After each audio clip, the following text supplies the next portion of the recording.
Okay, third pattern, pattern Do San. Has 24 movements. Its interpretation is Do San is the pseudonym of the patriot An Chang Ho, 1876 to 1938, who devoted his entire life to furthering the education of Korea and its independent movement. Well, this pattern is when you get to your green stripe, it promotes you to green belt. So it's a green stripe pattern going on to be a green belt. New application of the pattern, one or two. The first one is the very first technique of the pattern. It's called the high outer forearm outward block, which is Napundi Bakapumak Bakaru Maki. A bit long on that one. How it's performed, how it looks. First, it looks like that there. Okay, I'll do that from the side profile. There. Blocking arm comes from the inside, just as you would with a low block and a rising block. Hand, performed in walking stance generally, goes back onto hip as those blocks suggest. Blocking arm now. I'll take the arm out of the way. I'll get some here. It travels outwards and rotates so the thumb is facing the opposite direction. And you're blocking with the outer forearm, the little finger side of your arm.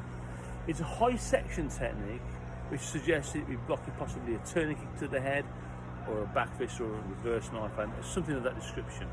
So here, travels out there. Finishes in line with your shoulder, okay? And again, comes from the inside and rolls through there. Don't want to go too far to the side, just level there, okay? So that's your high outer forearm outward block. Second technique is a middle section fingertip thrust. Kayundi Sunsunkut Tulgi. This is a technique which sometimes nicknamed the spear hand. Its technique is designed to go to the windpipe or the throat. It can possibly go to the upper lip or possibly the solar plexus. That is the main striking area of this technique. We'll start with the reaction arm. Now I want to travel forwards in walking stance, and the reaction arm with the rear arm, what that does is it travels down there. So as I step forward with my right leg, my left arm comes down, and that's to block. So somebody's throwing a punch and I'm knocking it down. As I'm bringing that arm down, my other hand is on the hip with the palm, well, not on the hip, sorry, it can be on the hip, and the palm on the front of the solar plexus or on the hip. And what this does is it travels in a straight line, turns there, not chops down. Like an arrow from a bow, the hand travels forwards there, like so. So as my hand comes down, this hand travels through. And it's important that this hand, when it finishes, is one fist below the elbow. It doesn't want to be touching the elbow. So what it's there for is, as my arm is elongated there, okay, this hand is a defensive hand. So if somebody tries to strike upwards, maybe with the knee, my hand can block it. If my hand was against my arm, the technique would impact through to the joints. Also, if somebody tried to get me in an arm bar, possibly, my hand's there to defend against that. So that's middle section fingertip thrust. From that technique within the pattern, it's 24 movements in this pattern, and there's one technique that's actually not counted within those 24, as it's a precursor or a forerunner to a following technique. It's called a release, Yap Jassel Tay. And you've got to imagine now, somebody's grabbing onto your wrist there. So if your hand's in front of you, they've grabbed onto you.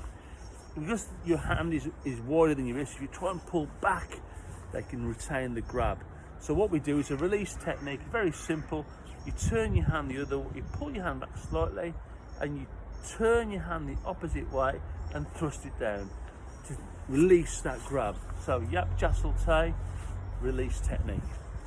Then we go on to the next new technique, which is a back fist strike, an easy one, this one. So when we do a back fist, it comes from the outside there, okay? Thumb's facing away because we need that rotation in. So here, there's my hand there. Okay, so that's good for me. Thumb facing outwards there. Other hand, it's just on the outside, this one's on the top. This snatches back to the hip as always, and this hand turns through into the back fist. Now you're striking normally with the back fist to the temple lobe or the bridge of the nose, depending on which way the head's turning of your opponent. So the fist must be in line with your own. Keep it in line with your eyes, you're not going to go far wrong. So from here to here, back fist side strike. One small note to add with your back fist. You've got to tilt the hand slightly back. You don't want to be hitting with the back of your hands something hard. So you break all these little bones in your hand. So what we do is we tilt the hand not too far back, just slightly back, to realise your forefist, make it more prominent. So when you strike with the knuckles there, and not the back of the hand. So just tilt your hand back slightly when you've done back fist. And that's the next new technique. 2 more to do. Front kick, first kick we were learning Taekwondo, an easy one. My pet hate. People do like a football drop kick when they do a front kick, and they just swing the leg up like that. That isn't a front kick. If I was holding a kick shield, you wouldn't kick underneath the kick shield, you kick the face of it or the front of it. So imagine that scenario when you do this kick within the pattern. Project your leg forwards. So you bring your knee up here, and then you push your leg out. If you want to get a more balanced kick, slightly lean your body back. Don't be doing no limbo dance, but just slightly lean the body back there, and push the leg out. Now, I'm wearing, it was a pet hate doing Taekwondo with shoes on. It's just not the done thing, but I hope you can see what I'm doing in this video. But if I wasn't wearing these shoes, I'll be pulling my toes back and making the ball of the foot prominent within that kick. So that's the striking tool. So front kick at Chagi. And the final new technique in this pattern is called a wedging block. Now here's the scenario. Somebody is either grabbing you, about to grab you, grabbed you on the shoulders, or possibly, doubtful, but possibly doing a vertical twin fist punch in your face. So you've got to get these attacking arms to the side. A little bit like opening the curtains in the house. Start position, normally done in a walking stance. Okay, whichever leg's forwards, have that hand at the bottom. And you can see my thumb's at the top there. And what I'm going to do is I'm going to start to lift these hands up. Okay, and as I do so, here's the important thing. Bring your elbows together. A bit like a pair of scissors shutting. Bring those elbows together, because you've got to get through this imaginary grab. You wouldn't get through it with your arms like that. So elbows together and punch your arms up. Now when your hands, with your fists, get around about the level of your top of your head, you turn the hands out. Not too wide, because you want to end up with a guarding position to a point. It's very easy to get to. If your arms are right out here, you're more exposed. So as your arms come through, turn out. And my hand, or my arm, sorry, so my forearm is vertical. Okay. And it's not done in that casual way, it's through, snap. Because you need that snap to bang those arms to the side. Okay, so that is the new techniques in Do-San. Let's get on and do the pattern. So,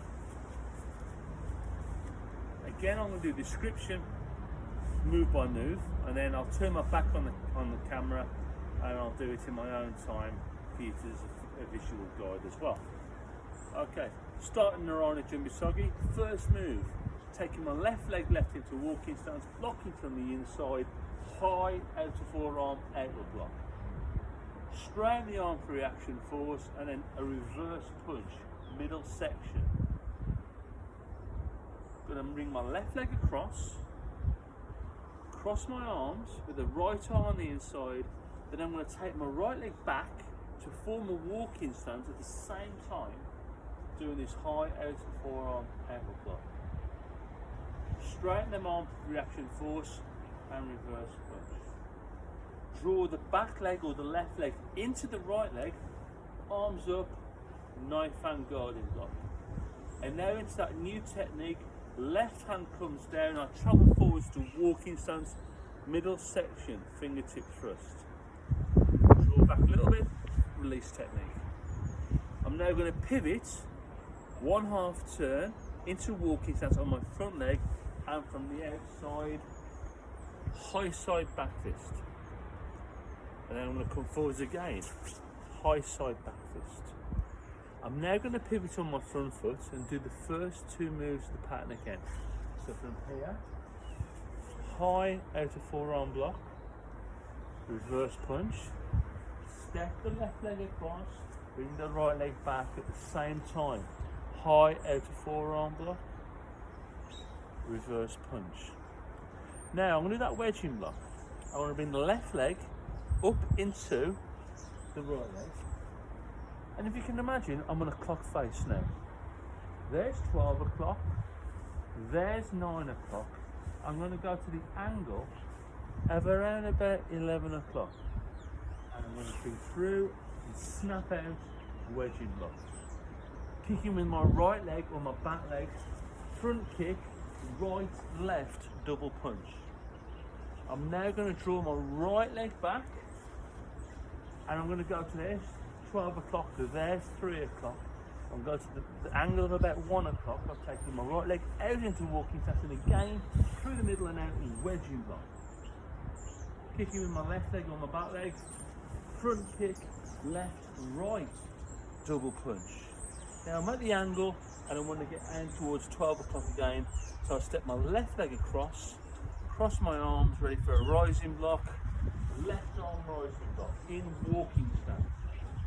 Step forwards again in walking stance, rising block with a hip turn. Pivot on my front foot, 3/4 turn, and taking my left leg left into sitting stance, knife hand strike. Look in the direction I'm striking and a good bend on the knees, elbow point behind, and then draw my left leg back, recross, ready for knife hand strike, and take my right leg out into sitting stance, knife hand strike, finish pattern Dosan. Draw back to Chumbi. One little thing as well, when you're doing the turn after the first 2 moves, it's called a spot turn. The best way of imagining this is, imagine I've got 4 stepping stones in a river. 1, 2, 3, 4. And I'm stepping on number 1 and number 4 stone. And when I turn, I bring my front leg across onto number 2, and I take my right leg back to number 3. And what this does is it allows me, or allows my body, stay on the same axis, okay, and perform the technique on spot. So that is a spot turn. Right, I'm now going to perform Dosan in my own time, and I'm going to perform it when I'm back to the pattern, back to the camera, sorry, just for your reference.